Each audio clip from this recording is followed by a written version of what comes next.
Good afternoon. Could you please state your name? Good afternoon. Yes, Kevin Oppershall. Oppershall. So, yeah. And you said that last name is Polish. It's Polish. So that now we know exactly. So, Kevin, you have kids in this school? I do. I have a daughter. She's in 6th grade. And where is she going next? She's going to be going to Sycamore Junior To High. Sycamore, all right. So we'll be working with her as well. So could you please tell us what kind of a job you do? Yes, I'm in truck sales. I actually lease trucks on the commercial industry.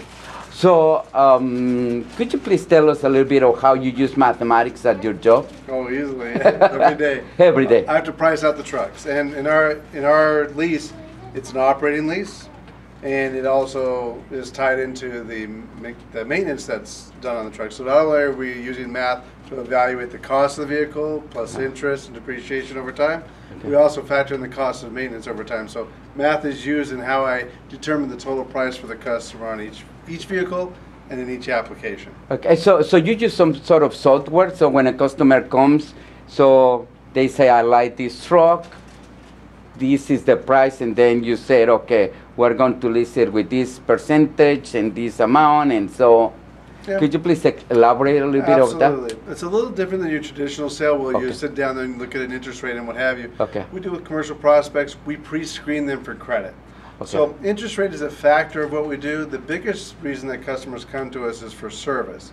Okay. So what we look at is the total overall cost. We look at their cost over a lifetime of a truck.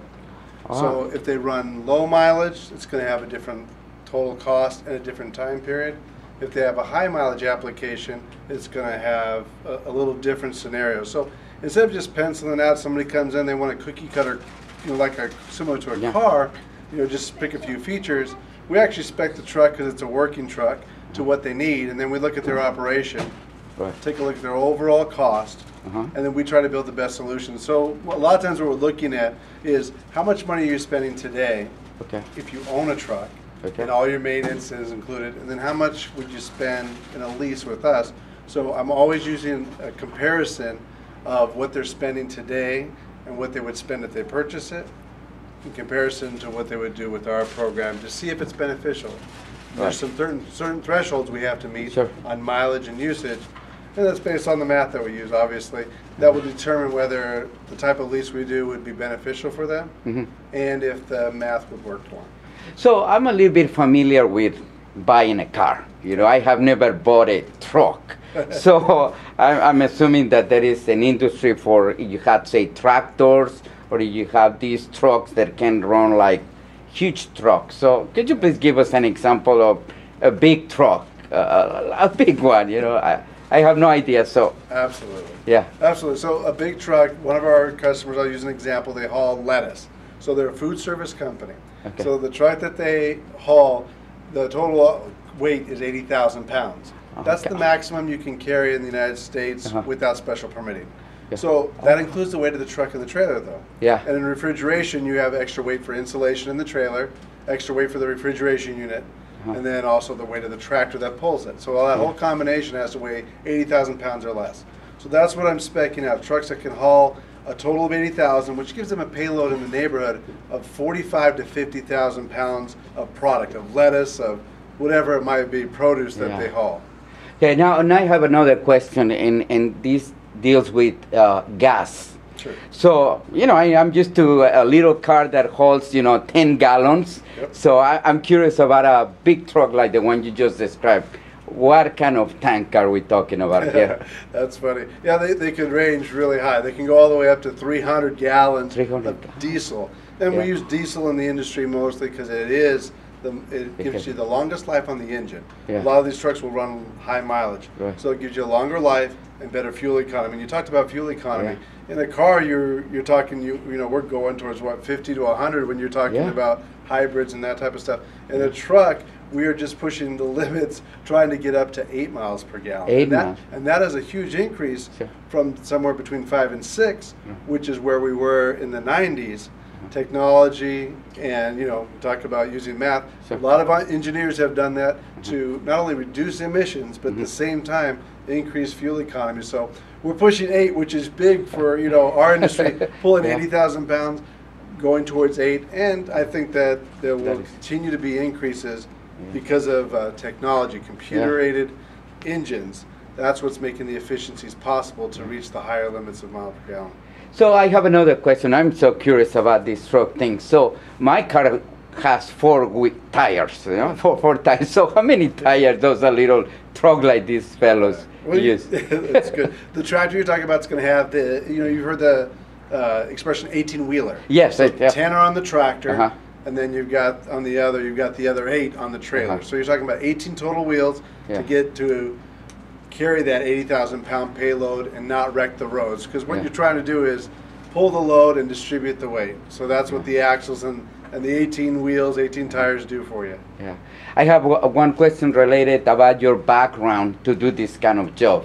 So could you please tell us, especially about the math part, and of course if you could elaborate in other pieces, I'm assuming that has to do with the industry and how things fluctuate, but especially on the math, could you please tell us a little bit? Absolutely. Thank you. I will tell you one thing very interesting. I just want to point this out. I am an English major Okay. who went into business, so I got my degree in English. Uh-huh. However, my math background was real solid in high school. Uh-huh. You know, actually going back to grade school, but in high school and in college, I continued to take math up through calculus. So I have a strong background in math. It just wasn't my favorite subject. Yeah. I ended up getting into the industry because I liked the job I had in college. So with that, it grew. And then I didn't like the operations, the management. It just didn't work with me. So the sales kind of is what I ended up doing in my career. Sure. And it marries the two usage of my English skills Sure. and being able to speak. Yeah. Obviously, I have to be able to communicate to the customer, understand, ask questions, and put together, along with using the math tools, to understand, you know, what's going to be the best fit for the customer. And sometimes it's not our product, sometimes it's not our service. I'm talking about the math. The understanding comes with, you know, just understanding the basics of the math. That somebody's going to make a financial decision. They want to make what's best in the long run. And so we're always taking a look at that.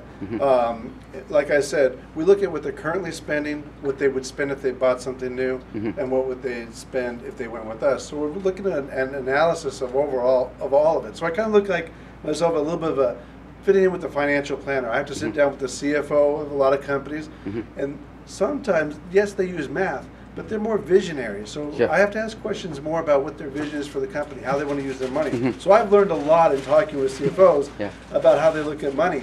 It's not always just the percentage rate and the total cost. Sometimes it's where they need to put the money and how their company is set up. So I've learned a lot from talking to different businesses, and each business can differ of what they're looking to do with their money, different hurdles that they need to do, different covenants they have with banks, and certain amounts of money that they have to keep in reserve or that they cannot do because they have other covenants with the banks tied into other interests. So I've learned a lot about math just talking to the companies.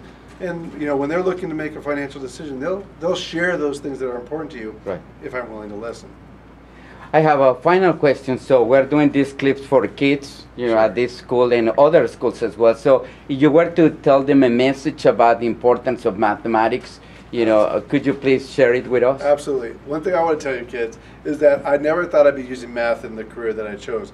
I really wanted to do English, and which I've been able to use, obviously, in communication. The thing that I found fascinating is that my strong background in math came into play every day.